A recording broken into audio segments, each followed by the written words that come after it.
제자들이 떡 가져오기를 잊었음에 배에 떡 한 개밖에 그들에게 없더라. 예수께서 경고하여 이르시되 삼가 바리새인들의 누룩과 헤롯의 누룩을 주의하라.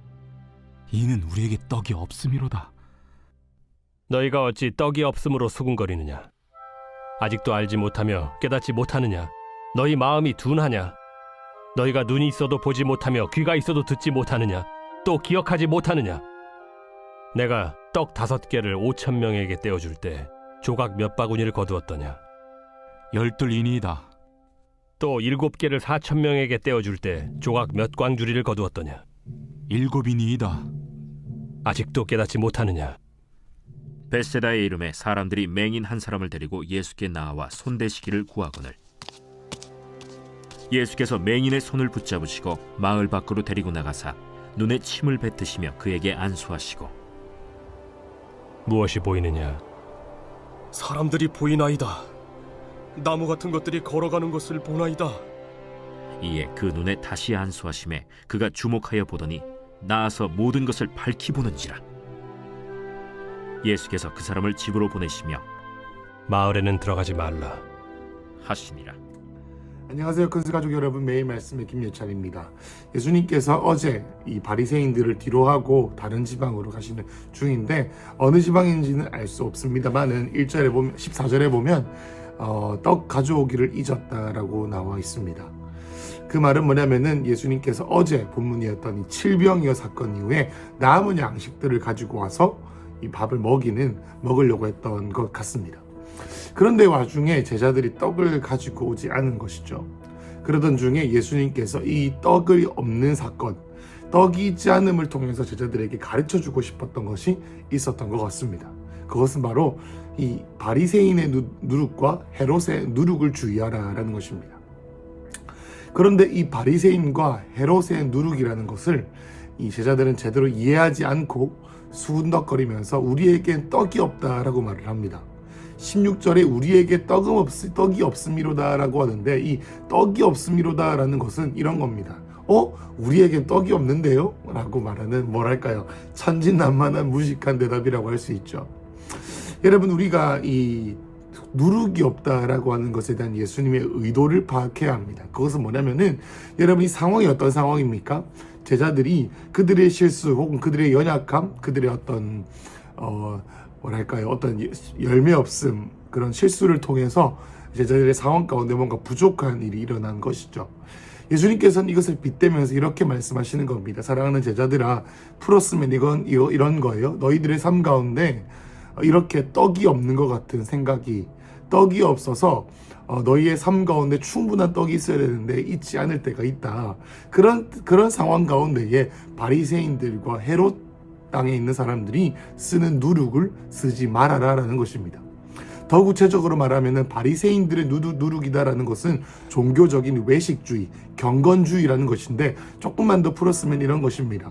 그들의 삶의 어떤 이유와 어떤 삶의 동기들을 예수님과 하나님과의 인격적인 친밀감 혹은 예수님과 인격적인 관계로 하는 것이 아니라 행사주의, 나 이거 행사 참여했으니까 괜찮아, 혹은 내가 이만큼 행사했으니까 이만큼 대접받아야 돼, 혹은 내가 이만큼 교회 열심히 다녔으니까 이 정도면 충분하지, 내가 뭘 안 했어, 뭐 이런 어떤 그리고 또 이 종교적인 이 생활에 너무 익숙한 나머지 감동도 없고 눈물도 없고 예수님을 알아가고 기적을 체험하고 하나님의 살아가심을 체험하는 예배도 없는, 이런 예수님은 오래 믿고 하나님은 오래 믿는다고 하지만 아무런 삶의 기쁨이 없는, 종교 생활에서 누리는 기쁨이 없는 그런 것을 말하고요. 또 헤롯의 누룩이다라는 것은 세속주의를 뜻합니다. 세속주의가 뭐겠습니까? 우리가 교회는 다니고 예수님을 따라 다닐 수는 있지만 우리 마음 가운데 참 기쁨이 어디서 옵니까? 세상을 누리고 세상적인 기쁨에서 온다라는 것이죠. 예수님의 이 가르침은 뭐냐면은 이러한 떡이 없는 상황들을 가지고 예수님께서 비유적으로 제자들에게 가르쳐 주시는 거예요. 어떻게 가르쳐 주십니까? 사랑하는 나의 제자들아, 너희가 뭐가 없고 너희의 상황 가운데 떡이 하나밖에 없고 너희들이 먹을 것이 없고 너희들이 영적으로 돌파가 없는 상황 가운데 무엇을 하면 안 된다?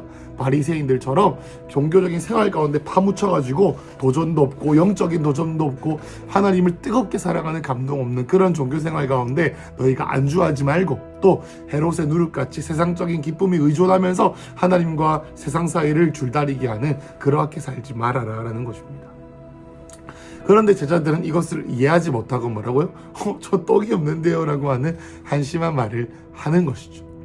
여러분, 그런데 이 바리새인, 이 외식하는 종교생활, 그리고 헤롯 땅이 헤롯의 누룩이라고 하는 이 세상 조류, 그런 것들을 의지하지 말고 현재 자신의 연약함과 상황을 인지하고 하나님의 약속을 붙듦을 통하여서 적어 보이고 부족해 보여도 우리 어제 본문이었던 칠병이여 가운데 너희가 무엇이 있느냐라고 했을 때 떡 7개가 있다라고 대답했던, 그리고 그것에 대해서 감사함으로 나아갔던 제자들처럼 예수님처럼 그렇게 살아라라는 것입니다. 여러분, 그런데 예수님께서 제자들을 이렇게 수군덕거리는 것을 아시고 말씀하십니다. 어찌 떡이 없으므로 수군덕거리냐, 깨닫지 못하느냐, 왜 이렇게 마음이 둔하냐라는 것입니다. 세 번의 성경에서는 마음이 왜 이렇게 무뎌져 있냐라고 말합니다. 예수님께서 이렇게 팩트 폭력이라고 하죠. 그들의 영혼을 후벼파는 잔소리 혹은 쓴소리를 하시면서 18절에 뭐라고 말합니까? 눈이 있어도 보지 못하고 귀가 없어도 왜 듣지 못하고 기억하지 못하냐라는 것입니다. 어떤 기억입니까? 19절에 내가 떡 5개를 5,000명에 떼어줄 때 몇 바구니를 거두었니? 12광줄이요. 또 20절에 내가 7개를 4,000명에게 먹일 때 너 몇 광줄이 남았니? 7광줄. 여러분, 12와 7이 뭡니까? 완전수죠. 이게 무슨 말이에요? 옛 살아가는 나의 자녀들아, 내가 너희들이 보지 않았느냐? 뭘 봤습니까? 나를 통하여서 너희들이 배부를 뿐만 아니라 내가 너희들에게 능력을 줘서 너희들의 삶을 통해 내가 영광받았는데, 그래서 얼마나 많이 남았니? 완전수를 뜻하는 12와 7, 그러니까 나 혼자만으로 충분하지 않니라는 거예요. 너희의 상황 가운데 있는 4,000명을 먹여야 되고 5,000명을 먹여야 되는, 그런데 너희들이 가진 것이 5병이요 7병이요 밖에 없는 연약한 상황 가운데서 내가 너희들을 신실하게 인도해서 먹이고 남기지 않았느냐. 먼저 그의 나라와 그의 의를 구하고 너희가 나의 삶을 따라올 때 너희의 삶 가운데 충분하지 않았느냐. 무엇이 부족해서 너희는 아직도 깨닫지 못하고 너희의 삶 가운데 처박혀가지고 내가 너희에게 말하는 영적인 가르침들을 깨달지 못하는 무뎌진 마음, 눈이 가려져 있고 귀가 닫혀 있냐라는 것입니다. 여러분, 예수님께서 이렇게 관심이 있다라는 거죠. 그러면서 21절에 다시 말씀하십니다. 뭐라고 말씀하십니까? 아직도 깨닫지 못하느냐라는 것이죠. 여러분, 우리는 삶을 살다 보면 부족함과 어려움을 당할 때가 있습니다. 여러분, 그럴 때마다 우리가 쓰는 것이 바로 이 누룩이라는 존재죠. 여러분, 누룩이라는 것은 이스트, 효모, 다시 말해서 뭔가 이 빵을 부풀리게 하고 뭔가 형태를 갖추게 하는 핵심적인 삶의 동기 혹은 중심적인 것이다 라고 보면 좋겠습니다. 여러분, 7병이어와 5병이어의 사건에서 마치 그 사람들을 다 먹인 것이 하나의 큰 빵이라고 한다면 그들의 빵을 먹인 누룩이 무엇입니까? 우리가 아는 것처럼 예수님과 함께 동행하며 주님만 의지할 때 주님께서 우리에게 주시는 임재, 주님께서 우리에게 주시는 도움이다 라고 볼 수가 있겠죠. 여러분, 그런데 우리가 삶을 살다 보면은 이러한 예수님과 하나님의 약속의 말씀에서 주시는 누룩이 아니라 나의 자금을 부풀리고 나의 연약함을 공허함을 채우고 나의 어떠함을 채우기 위해 때로는 바리새인의 누룩처럼 내가 어떤 습관을 채우기만 하고 기도도 하지 않고 말씀도 개인적으로 보지 않고 하나님과 동행하는 시간도 없고 개인 기도도 하지 않고 뭐라고요? 개인적인 예배 참석만 하면서 나의 의무만을 이루어서 하나님 이렇게 해주세요. 나 이렇게 금식했잖아요. 나 복 주세요. 라고 하면서 하나님을 괴롭게 만들고 하나님을 쪼르는 그러한 신앙생활. 그러면서 나를 사명의 자리로 이끌고 주님과 동행하는 기쁨을 받는 자리가 아니라 뭐라고요? 고역이고 설교 시간이나 예배의 자리에 있으면 예배 끝날 때까지 기다리고 막 참으면서 막 있는 걸. 그런 것들, 그렇게 살면서 뭐라 할까요? 이리 가지도 못하고 저리 가지도 못하는 이러한 삶 가운데 내가 내 자신을 내몰면서 종교적인 행사에 참여하는 누룩 혹은 헤롯의 누룩 무엇입니까? 하나님을 따라가려고 해보니까 너무 어려워요. 그러니 어떻게 하나님께도 발 좀 담그고 세상에도 발을 좀 담궈가지고 어떻게 해요? 적당히 누리면서 세상에 휩쓸려가는 그러한 방식으로 이 부족함을 채우기 위해 세상적인 방식들을 의존하는 방법들이 있다는 것이죠. 여러분, 그렇지만 예수님께서 말씀하시는 것은 이겁니다. 내가 속해 있는 환경 가운데서 나의 누룩을 내가 어떤 종류의 누룩을 쓸 것인가, 종교적인 생활을 하면서 내 누룩을 자꾸 불 것인가, 아니면은 세상적인 기쁨을 자꾸 누리는 것에 내 누룩을 줄 것인가, 그러면서 내 명예와 내 어떤 세상 사람들이 보기 좋을 만한 것들을 만들어내는 것이 나의 누룩인가, 아니면 아무도 보지 않는 곳에서 내가 나에게 주신 약속의 말씀을 먹이면서 예수님만을 의지하면서 아, 주님 그랬군요, 하나님 주님 내 눈을 열어주시면 내가 볼 수 있겠습니다. 아, 주님 내 귀를 열어주시면 내가 들을 수 있습니다. 주님 내 마음의 문을 열어주시면 내가 볼 수 있습니다. 주님 나의 영적인 눈을 열어주십시오 라고 주님께 부르짖으면서 나아갈 때, 아, 하나님께서 나에게 오병이어처럼 이렇게 먹이셨지, 칠병이어처럼 이렇게 하시겠지 라고 하며 하나님의 성품을 누리며 하나님과 동행할 수가 있다는 것이죠. 그래서 이 질문은, 예수님의 질문은 영적인 질문인 것입니다. 여러분, 우리의 삶 가운데 이러한 영적인 눈이 띄어지시길 축복합니다. 여러분, 예수님께서 너무 친절하게도 어떻게 해요? 이 기적으로 이 진리를 보여주십니다. 그것이 바로 이 벳세다라는 지역에 이르러서 예수님이 하신 기적이었습니다. 무슨 말이냐 하니, 눈 먼 사람이 예수님께 와서 고쳐달라고 한 것입니다. 그런데 예수님께서 맹인의 손을, 잘 보세요, 맹인의 손을 붙잡으셨습니다. 22절입니다. 마을 밖으로 데리고 나가셨습니다. 그 눈에 침을 뱉으셔서 안수하시고 무엇이 보이느냐라고 하셨습니다. 여러분, 그런데요 24절에 보면은 사람들이 보이는 나무처럼, 나무 같은 것들이 걸어가는 거예요. 그 말은 뭐냐면 완전히 다 고쳐지지 않았다는 것입니다. 그래서 예수님 뭐라고 어떻게 하시냐면, 이의 눈에 안수하시면, 다시 안수하심에 다시 모든 것이 밝혀졌다라고 말합니다. 그러면서 예수님께서 그 사람을 집에 들여보내시면서 마을에 다시 들어가지 마라라고 하십니다. 여러분, 이 말씀이 우리가 아까 보았던 예수님의 가르침을 기적으로 나타내시는 것입니다. 여러분, 예수님이 보여주시는 기적은 기적 자체의 의미가 있겠지만 기적을 통해서 드러내고자 하시는 하나님의 성품, 기적을 통해 보여주시는 하나님 아버지가 어떤 분이시고 그 하나님 아버지를 보내시기 위해서 예수님이 어떻게 순종하셨는지에 대한 우리가 하나님 아버지와 관계하는 하나님의 성품을 말하는 것이죠. 자, 예수님께서는 우리로 하여금 영적인 눈을 띄우고 영적인 눈을 밝혀서 우리가 헤롯과 바리새인의 누룩을 쫓아 살지 아니하고 하나님께서 우리에게 주시는 오병이어 기적과 칠병이어 기적을 행하게 하시는 하나님 아버지의 말씀과 하나님 아버지와 관계하는 그 친밀감의 자리로 우리를 이끄시기 위해서 우리에게 이 기적을 보여주십니다. 어떤 기적입니까? 눈이 띄어지는 기적이죠. 여러분, 그런데 다른 기적과는 다르게 이 기적에는 특별한 점들이 있습니다. 첫 번째는 무엇입니까? 예수님께서 마을의 바깥으로 이 맹인을 데리고 나가셨다는 것이죠. 그리고 또 예수님께서 이 모든 것을 고치신 다음에 안으로 들어가지 말라고 했어요. 그 말은 뭡니까? 여러분, 바리새인의 누룩이 무엇입니까? 다른 사람, 바리새인이 어떤 거예요? 종교적인 행위를 하고 나는 종교 생활을 모든 것을 갖추었으니 다른 사람들에게 존경받기 합당해라고 하는 이 영적 공동체라는 이 세상 안에서 내가 인간적으로 누릴 명예를 누리는 사람들이에요. 여러분, 이것에 대해서 정면으로 반응하고, 또 헤롯의 누룩이 무엇입니까? 세상적으로 부귀의 영화와 내가 이렇게 잘 살고 있고 내가 이렇게 잘 해내고 있고 내가 이렇게 멋들어지게 살고 있다는 것을 사람들에게 보여주면서 오는 우월의식이 있다는 거예요. 여러분, 예수님께서는 영적인 눈을 뜨이기 위하여서 어떻게 하시는 거예요? 이 마을 밖으로 보내십니다. 그리고 침을 뱉으시면, 침을 뱉는다는 말이 뭡니까? 하나님의 말씀이 있다는, 하나님의 생명의 호흡과 하나님의 말씀이 있다는 거예요. 이렇게 안수하십니다.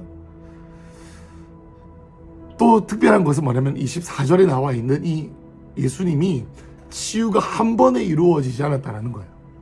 여러분, 예수님께서 2번 기도하셨다, 하나의 치유를 위해 2번 기도하셨다는 것은, 물론 우리가 치유 사역을 할 때에 지속적으로 기도해야 된다는 부분도 있지만 우리에게 이것을 말씀해 주신 이유가 있습니다. 그것은 뭐냐면 우리가 영적인 눈이 뜨여지고 우리로 하여금 바리새인과 헤롯의 누룩이 사라지고 점점 더 예수님께서 우리 안에 계시는 예수님의 누룩 되심, 예수님의 우리의 본질 되심, 우리 예수님의 우리의 중심 되심이 한 번에 되어지는 것이 아니라 지속적으로 되어진다라는 것입니다. 언제까지요? 우리의 눈이 모든 것이 밝히 보여질 때까지, 점진적으로요. 사람들이 보는 것이 아닌 가려진 곳, 아무도 보지 않는 곳, 아무도 보지 않을 때 죄를 짓는 나의 골방, 아무도 보지 않을 때 내가 내 쾌락을 채우기 위해 쌓았던 내 삶 속에서 이제는 돌이켜서 하나님, 내 자신을 내가 알기 원합니다. 본질에 집중하지 아니하고 하나님, 내가 종교적인 생활에 집중했군요. 하나님과의 친밀감에 집중하지 아니하고 세상을 더 의지하고 세상 쾌락에 더 의지했군요. 세상이 주는 재미에 의지하면서 계속적으로 내 마음 가운데 저기 밑에 있는 나의 죄성과 나의 교만함과 나의 세상적인 마음, 세상을 사랑하는 마음과 하나님께 쓴 마음을 처리하지 아니하고 하나님을 신뢰하지 않는 마음과 주님을 불신하는 마음들을 처리하지 아니하고 뭘로 덮는 거예요? 자꾸 누룩으로 덮는 거예요. 교회 생활을 하면서 그래 난 잘 살고 있어 라고 하면서 덮고, 또 세상적인 방식으로 그래 이렇게까지 열심히 안 직면해도 괜찮아, 이러다가 천국 가겠지 뭐, 이런 식으로 어떻게 계속 누룩으로 나의 자아를, 나의 영혼을, 나의 지정의를 불리다 보니까 이게 뭐가 문제인지 모를 정도로 눈이 멀어버린 거예요. 눈이 멀어버린 거예요. 그러다가 마치 제자들이 빵을 가지고 오지 않은 채로 배에서 내가 잘못했다라는 걸 깨닫는 것처럼 인생의 현실의 타격, 내가 얼마나 연약한 인간인지, 나의 실수가 열매를 맺고 나의 삶이 열매를 맺으며 내가 뭔가 연약함에 직면하고 나의 기도가 응답되지 않는 것에 돌파가 필요한 그것에 직면하는 순간 우리가 깨닫게 되는 것입니다. 하나님, 내가 눈이 잠겼었군요. 주님, 내 눈을 열어주십시오. 주님, 내가 무엇이 중요한지 보게 해주십시오. 주님, 내가 정말로 무엇이 필요한지 보게 해주십시오. 주님, 내 상태가 어떤지 보게 해주십시오. 주님, 내가 어디를 바라봐야 되는지 모르겠습니다. 주님, 나에게 보여주십시오라고 기도할 수 있게 되는 거예요. 겸손한 마음으로. 여러분, 오늘 우리의 삶 가운데 가려져 있던 빵을 하나밖에 챙기지 못해 먹을 양식이 없는, 여러분, 양식이 뭐겠습니까? 주님과의 친밀감뿐만 아니라 우리의 삶 가운데 이루어져야 될 기도의 응답들이겠죠. 이것들이 이루어지지 않은 채로 주님께 쓴 마음을 가지고 계속 주님께 불평하면서 헤롯의 누룩과 바리새인의 누룩으로 우리의 삶을 시작하고 있을 때 주님께서는 우리를 조용히 부르십니다. 베세다 맹인을 부르시듯 조용히 부르셔서 마을 바깥 아무도 보지 않는 곳으로 우리를 이끄십니다. 그러면서 어떻게 하시는 거예요? 침을 뱉으신다. 우리를 조롱하신다는 게 아닙니다. 우리에게 말씀하시고 우리에게 호흡하시고 우리에게 기록된 말씀을 읽음을 통해서 어떻게 우리를 회복시키시는 거예요. 그러면서 점진적으로 한 번에 하나씩, one step at a time, 하루 한 번에 한 걸음씩 우리를 조금씩 양파가 까지듯이 우리의 원래 정체성을 회복시키면서 우리를 하나님의 형상으로 인도하신다라는 거죠. 그래서 가족 여러분, 이것이 우리가 이 땅에서 살아야 될 연습입니다. 이 땅에서 우리가 잊지 말고 해야 될 과정이 바로 이것입니다. 여러분, 누룩을 벗으십시다. 여러분, 주님께 구하십시오. 하나님, 내가 어디서부터 넘어졌습니까? 예수님께서 이 교회에게 이렇게 말씀하셨어요. 나에게 안약을 사라. 네가 잘 보고 있다고 착각하는데 아니, 너 아무것도 몰라. 나에게 와서 안약을 사. 어디서부터 넘어졌는지 확인을 해. 너의 첫사랑을 회복해라 라고 주님 말씀하시죠. 그것처럼 오늘 하나님 아버지, 내 삶 가운데 내가 까먹은, 내가 눈이 감겨져 있는 자리가 어디입니까? 주님, 눈을 띄워주십시오 라고 기도하며 오늘 하루를 보낼 때 하나님께서 베세다의 맹인들을 눈을 여셔서 그의 삶 가운데 모든 것을 밝히 보이셨던 것처럼 하나님, 우리의 눈을 밝히 보이셔서 무엇이 중요하고 어떻게 살아야 하고 내 인생에 우리가 막혀져 있는 우리의 영적인 돌파 가운데 주님께서 우리에게 주신 실마리를 주시고 지혜와 계시의 영으로 우리의 삶 가운데 세일을 행하시는 그런 일이 있기를 축복합니다. 기도하겠습니다. 하나님, 우리는 연약하고 주님, 우리의 눈은 항상 감겨져 있습니다. 세상의 삶의 무게와 우리의 죄와 우리의 세상을 사랑하는 마음과 때로는 바리새인의 누룩과 헤롯의 누룩으로 인해 우리 마음 깊은 곳에 있는 영의 문제를 뜨인 눈으로 보지 못하고 헤매면서 다른 곳으로 자꾸 덮습니다. 하나님 아버지, 오늘 나의 영적인 눈을 띄워주셔서 내 인생의 돌파가 필요한 모든 영역 가운데 하나님께서 우리에게 주시는 지혜와 계시의 영을 통해 보여지고 깨달아짐을 통하여 하나님 끊어내고 돌파하고, 하나님께서 우리에게 주시는 영적인 눈이 열리고 귀가 열리고 마음이 밝혀지는 기적이 일어나게 하여 주시옵소서. 살아계신 예수님, 이 말씀을 보고 있는 모든 자들과 하나님 아버지 근수가족 모두들에게 하나님의 예수님의 임재가 보여지고 다시 한번 더 삶의 목적과 삶의 정체성이 회복되는 역사가 있게 하여 주시길 선포합니다. 예수님 이름으로 기도했습니다. 아멘.